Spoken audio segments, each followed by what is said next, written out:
是看 NBA 更多还是国内的 CBA 更多？NBA 会看 NBA 更多一点。对主要的话，从高中时期啊，就那会儿开始了解咱们勇士队这边，所以说我看库里还是比较多一点。那肯定 NBA 更多。CBA 的话只看总决赛。可能 NBA 会多一点。我一般的话一般是在腾讯视频上面啊，有时候会看下直播，有时候上班比较忙的话会看一下重播这样子。我们一般是用那个之前看电视哦，后来说用那个 CCTV5在网络上的转播这样。今年你有没有看 NBA 的季后赛？是哪个队的球迷呢？今年的总决赛两支球队的话，我可能还是比较站勇士的。对，因为我比较喜欢嘴哥，他的相对来说会踏实一点，比较低调那一种。其实勇士他的球风是偏小球时代了，然后跟我们当时打球的观念还是有所冲突的。但是我是觉得嘴哥他从刚开始就被骑士转一圈选中了嘛，后来去森林狼，然后其实他会让我感觉到他是比较跟商业化不太一样的一个球员，包括他今年到勇士，其实不说是一个很好的选择，但至少他能够去快乐打球，在库里呀，然后包括现在佛祖回来了，他们边上还是我觉得还是比较不错的这样。是勇士队的呀，勇士队球迷肯定看了季后赛，因为这支队伍本来就是在杜兰特来之前都是一支靠自己选秀得来的球员，克莱汤普森、格林都是靠就是管理层比较精锐的眼光选到的一些通过自己培养获得一些高质量的球员，联盟顶级的3D 球员，感觉还是靠着勇士自己的体系打出来了一个跟其他球队不一样的风格，包括球队文化可能也是大家很和谐，勇士以库里为领导的这种感觉挺这种温文尔雅的这种态度，感觉很让人开心。包括领导者就 leader， 关于库里的很多大度，对维金斯、对克莱汤普森都是很大度，觉得特别喜欢这种风格。可能跟一些其他球队比较唯利是图的感觉不太一样。我是勇士的，我大概看了有一半吧，差不多就一半啊。今年的话，勇士确实挺意外的，因为之前刚开始的时候确实不是很好啊，包括输了很多场啊。之前包括他打那个独行侠的时候，都一直觉得他打不赢。喜欢勇士队，首先他的氛围是非常好的，整个的话，他这个球队来说的话是比较无私一点的，对，就是个人理解上面啊。那说库里这个球员呢，首先他第一个打球是非常干净的。第二个，你如果说是，库里这种行为啊，他的身体在 NBA 里面不算是最强壮的，啊，虽然他的3分确实准，但是相对来说，可能给我们平常的这种正常人来讲啊，他的有些东西是我们可以学得到的，啊，所以这些我也是比较喜欢库里的一点，啊，当然他是比较搞笑，也是喜欢的最主要的一个点，他比较搞笑一些。我更看好的是凯尔特，年轻嘛，对，而且实力每个位置的实力都比较平均。勇士队。为什么呢？因为我比较喜欢他们整个球队的精神，而且是从库里刚入队的时候我就已经关注这支球队，然后一直追到现在，所以很支持他们。所以你是因为库里你才喜欢这个球队？也其实不是，主要是能见证他们从冠军到低谷再到冠军这个过程很令人兴奋。因为我本来是勒布朗的球迷，但是今年湖人没有进，那没有特别关注，但是就比较想看勇士再夺总冠军。看过几场。是哪一个队的球迷呢？我是詹姆斯的粉丝，湖人总冠军，就是很多人的现在这样子的。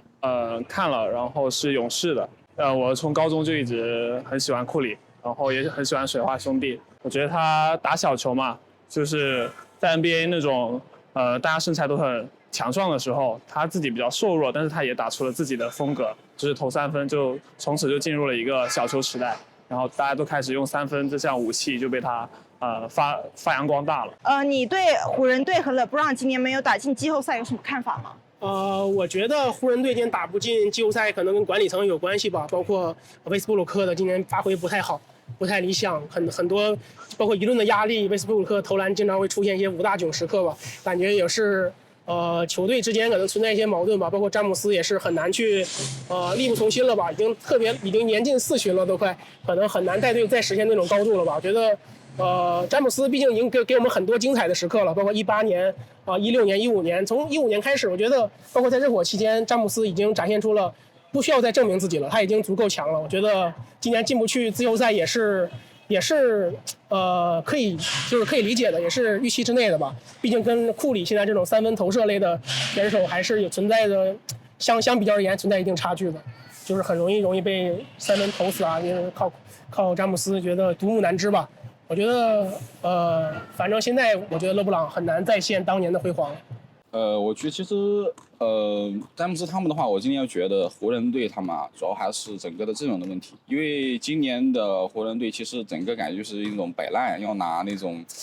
首轮签一样的啊，他整个的阵容搭配不是很好，而且的话主要靠勒布朗一个人，并且的话，毕竟已经是个30多岁的老汉了，说实话，他本身一个人去带队的话是很累的。那包括说之前的湖人夺冠，他的功臣的话几乎都散出去了。詹姆斯麦吉什么的全部都出去了，所以说这个阵容上面的话，我觉得湖人还是应该会有调整的地方。对，就看明年湖人是怎么样的一个调整了。如果说勒布朗走的话，那可能湖人还是有新的打算吧。只能说，可能年纪上来了，那可能有些不能像以前那样子巅峰那么上场的时间那么长，然后有些球员可能是发挥的，可能磨合期还没磨合够吧，所以就没有进到季后赛，这个是也能理解。只能说湖人队自己内部感觉出了点问题。如果调整好的话，感觉詹姆斯还是有很大希望能再闯进季后赛。多少有点遗憾吧，因为他个人2个主力的伤病嘛。已经够了，因为他们去年还是前年已经夺冠了，然后他们今年更多打的是一个情怀，包括勒布朗然后安东尼包括霍华德他们都能够在一起打球，已经是非常不错，一群30多岁的老将了。对，今年勇士以2-1落后了凯尔特人，但是后来追回来赢得了比赛冠军。你对这2个队的发挥分别有什么评价？凯尔特人的话，就感觉他们也有老将吧，但是就是说总决赛经验还是不如勇士队。然后第4场的时候，其实因为优势在凯尔特人嘛，但是感觉那一场就是全队其实也没发挥很好，但是就还是看库里。这我也很喜欢库里的一点，就是他在绝境或者说他在什么时候，不管是不是有人在针对他，他都会发挥，就会尤其在这种绝境的时候也能发挥，保持住心态，发挥得很好。这才是我觉得是一个领袖的一个特质。就是塔图姆在前几场打的还是很不错的，后面就是可能是因为杰伦布朗可能要去抢他的那个 FMVP 的，让他导致有一些心态上的转变，很多关键球没有去承担起队内老大的这样一个职责。更多的关键时刻让杰伦布朗其实是一个很难去实现一个强侧单打的一个球员，更多是一个弱转强方面进行一个打的球员，这样让进行就是他没有塔图姆那种个人超远英雄球的能力，我觉得很多关键球频繁出现失误，导致凯尔特人在心态方面也是出现了一定的下风吧。包括乌杜卡用人可能跟科尔比还是有一定差距的。可能还是球队的文化吧。可能我觉得这个拼到总决赛这个层次，双方球队实力都差不多的情况下，还是更多的是球队的文化，包括最后的关键的经验吧。可能我觉得勇士更胜一筹吧，在2-1的情况下，没有展现出很慌乱的感觉。相反的，各个球员，包括维金斯都站出来，在关键时刻引领球队砥砺前行吧。我觉得可能勇士还是做得很好的，这是一支总冠军级别王朝球队所展现出来的风貌。我觉得作为一个勇士球迷还是很开心的。其实凯尔特人的实力也是不容小觑的啊。这个东西呢，如果是按借的这个镜头，其实下场我觉得最主要的不仅只是库里等球星，主要还是维金斯，他的防守在整个的体系上面是非常重要的因为他有时候我们说他是控分嘛但是他的防守上面对整个球队的帮助是很大的。那如果说他下场的得分再像上场一样的局5的时候20多分的话，我觉得赢的可能性还是蛮大的。因为一个是库里状态还不错，然后维金斯等人的最近状态也开始起来了，然后我也觉得也就是勇士是抓着凯尔特人的弱点打的，而且有科尔这个总教练在，我觉得就是一支那个冠军队伍，勇士队。因为其实勇士实力肯定是有的，但是呢，我觉得还是要看他们发挥。因为你看赢的这几场都是库里去爆发，一下子拿了30-40分，40多分，那这东西的还是要看发挥吧，我觉得。那如果说我是看好比较稳定的，像凯尔特人，那我们也说绿军嘛，他们是比较稳定的，我比较看好他们，因为而且他们是年轻，每个位置都能有自己的一个得分能力。其实凯尔特人他整个的话呢，他其实这几年的成绩都非常不错，包括他其实有双探花，然后有个霍福德，然后之前其实欧文也还在这个队，今年不在了，所以他其实是一个更多青年军的一个感觉，他们未来还是会有机会的。但是我觉得今年从勇士上，从今年阵容上来说，我还是觉得我偏向勇士的这样。觉得今年他们谁会是决赛的 MVP？FMVP 哦。 Yes。库里。哦，不对，哦，我觉得是维金斯。为什么呢？因为维金斯在关键的时候总是能站出来，但是库里状态有几场确实是表现的不太好，所以我觉得维金斯比较有可能拿 FMVP。不出意外的话，应该会是库里了。哦，那我觉得毋庸置疑吧。我觉得这个奖项设立就不该是伊戈达拉这种角色球员准备的，就是球队的核心领导人。我觉得那一年的 FMVP 就不该给杜兰特，就是 FMVP 我觉得作为勇士队而言就一直应该属于库里的，就是库里这么多年以来一直为球队，相当库里勇士队所有人都可以解散，只有库里不可以。只要有库里，勇士队就是一个冠军级别球队，有一个争冠的底蕴在。所以就是这样一个无论是内在还是外在展现出来的，无论是得分还是精神方面，都是库里是核心领导者。所以我觉得 FMVP 给库里应该当之无愧。啊，那肯定是库里了。那想都就如果是勇士夺冠，肯定是库里了。对，因为他的毕竟整个系列赛的发挥还是比较稳定的这样。其实我还是希望是维金斯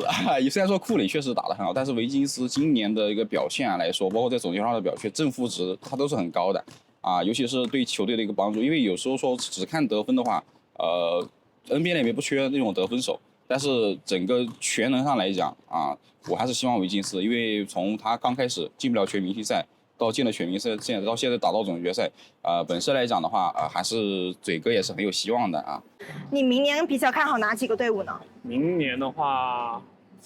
我还是会看好勇士吧。我觉得凯尔特人经过今年总冠军的洗礼啊，觉得球队方面应该做出一些调整。我觉得绿军来说，今年打绿军在前几场其实打的是不错的，就是在前几个系列赛，包括4-0淘汰杜兰特领军的篮网，包括淘汰去年的卫冕冠军雄鹿。我觉得凯尔特人展现出来了自己相当的实力吧。我觉得明年应该是好好调节一下团队的文化，包括杰伦布朗跟两个探花之间到底谁是球队老大，包括怎么去分配球权，应该多像库里那种学习那种无私的精神吧。我觉得凯尔特人总体还是更年轻的，明年冲冠的随着他们总冠军经验、总决赛经验的积累，明年还是有冲冠希望的。我觉得库里勇士队，我觉得毫无疑问这几年，因为34岁对于库里来说并不算一个大龄，因为他这种射手类的球员，可能明年还会继续带领球队。包括维金斯的成长，大家都能看得出来。维金斯之前是一个保温杯类球员，今年打得非常漂亮，就是总决赛场均维持在20分左右，就是给球队的2当家。我觉得勇士队只要保持住维金斯跟库里的这个体系，还是可以冲冠的。包括明年雄鹿，我也比较看好雄鹿，因为字母哥我觉得今年还是在成长嘛，就字母可能就是雄鹿、凯尔特人跟勇士，我觉得明年还是好强。杜兰特的篮网可能不太看好，觉得打他再给他10几年，他也没法达到库里这样的高度。最后一个问题也是最有争议的问题，如果勇士赢了，也就意味着库里有4个冠军，那 LeBron 也有4次夺冠。那么在你的眼里，篮球历史上谁的地位将会更高？勒布朗跟库里吗？应该还是勒布朗吧，我觉得，因为其实库里他更多因为他其实更像一把锋利的矛，他会引领到一个小球时代。但是在我们的感觉里面，勒布朗是更能够去综合，他是自带体系的一个球员，他不管他是在骑士、在热火，或者说回到湖人，他都能够把周边的一群人是聚集起来，以他为一个核心。但是库里的话，他更多的是引领了小球时代这样，他会需要自己的3分。但是其实说从整个的如果说带队能力上来说的话，我还是比较站那个勒布朗的这样。那肯定是詹姆斯。每个时代的粉丝的角度嘛，就是我听说过最强的是乔丹，但是我看过最强的他就是詹姆斯，对，你无可置疑的。其实如果你跟说乔丹跟詹姆斯谁最强，其实我还是会说詹姆斯，因为是我看过的。初中看的比较少，一般从高中的时候开始看，也就零几年吧，可能也就那时候的比较火的，就是可能看的比较多的就是詹姆斯的比赛。那时候因为科比还是看的还好，可能我印象中最深刻的那一年，应该大家如果是詹姆斯粉丝，大家都知道，就是热火跟马刺的那一年。对，那一年就是我们高考的那一年。正是那一年，那场比赛就是高考刚结束完，就是看了那一场的直播，是印象最深刻的一场，就是因为我是亲眼看直播，看着雷阿伦投进了那个3分球，对，就是当时整个人就是很不夸张，整个人跳起来了。首先第一个领袖精神，其次的话是这个人的人品、情商，其实都是很顶级的。虽然他这个人出生于贫民窟吧，但是他这个人的情商跟那个人品啊，并没有因为这些就是会有多低下，反而会显得他的年龄的增长就是越来越高。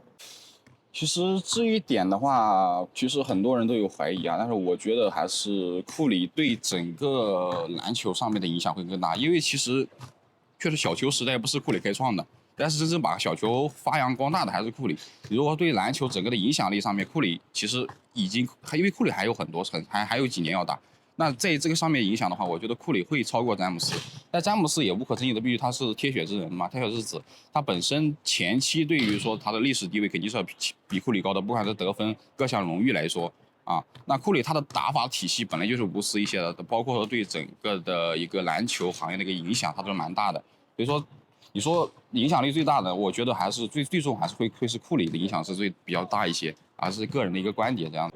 我觉得库里可能会高一点吧。因为库里是带动整个小球时代发展的人，他是第一个以三分著称，然后开创这个小球时代，所以我觉得他的那个地位会高一点。这个其实是一个非常难的问题啊，因为我觉得詹姆斯那一个时间段，詹姆斯除了冠军以外，还有很多亚军，很多亚军打的也是包括跟输给了东决，09赛季可能输给东决的魔术，也是砍场均接近40分左右。包括后来在3巨头期间连续拿冠军，我觉得詹姆斯包括他回到骑士带领家乡球队夺冠，我觉得詹姆斯的个人难度其实不比库里要差。我觉得因为詹姆斯闯进总决赛的数量没有比库里少，而且他也拿到个人的荣誉可能比库里更多一点。包括 FMVP 的数量，可能我觉得从荣誉角度来看，可能詹姆斯可能地位比库里要高一点，但是我不太喜欢这种内线级的这种球员吧，我觉得可能喜欢库里这种细腻的技术吧。我觉得个人观点就是说，从个人荣誉角度来看，可能还是詹姆斯略胜一筹，但是我在心里其实是更喜欢库里一点的，就是这